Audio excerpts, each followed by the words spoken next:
ఒక ఊరిలో శామ్యూల్ అనే పెద్ద ధనవంతుడు ఉండేవాడు. అతనికి దేవుడంటే చాలా భక్తి. తనకున్న ఆస్తిలో చాలా భాగం ఖర్చు చేసి ఊరిలో చాలా పెద్ద చర్చిని కట్టించాడు. నేను దేవుని కోసం ఇంత పెద్ద మందిరాన్ని కట్టాను, నా అంత గొప్ప భక్తుడు ఈ ఊరిలో ఎవరూ లేరు అనే చిన్న గర్వం ఉండేది. ప్రతి ఆదివారం అందరికంటే ముందుగా చర్చికి వెళ్ళి అందరికీ కనిపించేలా పెద్ద మొత్తంలో కానుకలు వేసేవాడు. అదే ఊరిలో మరియమ్మ అనే ఒక పేద వృద్ధురాలు ఉండేది. ఆమెకు ఉండడానికి ఇల్లు కూడా సరిగా లేదు. కానీ ఆమెకు దేవుడంటే అమితమైన ప్రేమ. ఆమె ప్రతిరోజు తెల్లవారుజామున ఎవరూ చూడకుండా చర్చికి వచ్చి మెట్లు తుడిచి తన దగ్గర ఉన్న చిన్న పువ్వులను దేవుని పాదాల దగ్గర ఉంచి వెళ్ళేది.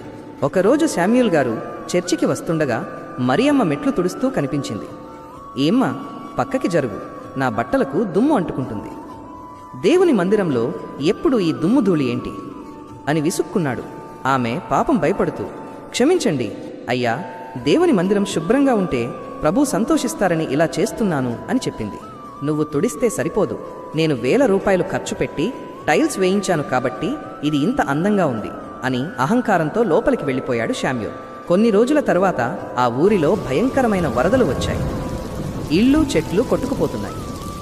శామ్యూల్ గారు తన ప్రాణం కంటే ఎక్కువగా తాను కట్టించిన చర్చి ఏమైపోతుందో అని కంగారు పడ్డాడు. ప్రభువా, నేను నీ కోసం కట్టించిన మందిరం పాడైపోకూడదు అని వర్షంలోనే చర్చి వైపు పరిగెత్తాడు. కానీ దారిలో వరద ఉధృతికి కాలు జారి నీటిలో కొట్టుకుపోయాడు. ఊపిరి ఆడక శామ్యూల్ ప్రాణం విడిచాడు. శామ్యూల్ ఆత్మ దేవుని సన్నిధికి చేరింది. అక్కడ యేసయ్య సింహాసనం మీద ఆసీనుడై ఉన్నాడు. శామ్యూల్ ఆత్మ వినయంతో, ప్రభువా, యేసయ్య, నేను నీకోసం అంత పెద్ద మందిరాన్ని కట్టించాను, ఎంతో సేవ చేశాను, అయినా నన్ను ఆ వరదలో ఎందుకు రక్షించలేదు? నా భక్తికి ఇదే నా ప్రతిఫలం అని అడిగాడు. అప్పుడు యేసయ్య చిరునవ్వుతో, శామ్యూల్, నీవు నా కోసం మందిరాన్ని కట్టావు నిజమే, కానీ అందులో నేను అనే అహంకారాన్ని నింపుకున్నావు.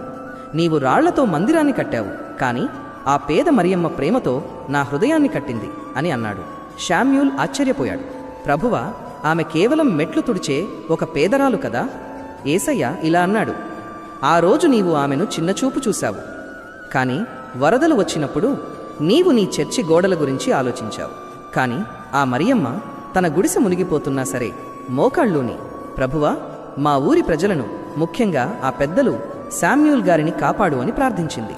ఆమె ప్రార్థన నా వరకు వచ్చింది. నీ ధనం నాకు అవసరం లేదు బిడ్డ, నాకు కావాల్సింది విరిగిన హృదయం, తోటివారి పట్ల ప్రేమ. శామ్యూల్ కన్నీరు పెట్టుకున్నాడు. తండ్రి, నా తప్పు నాకు తెలిసింది.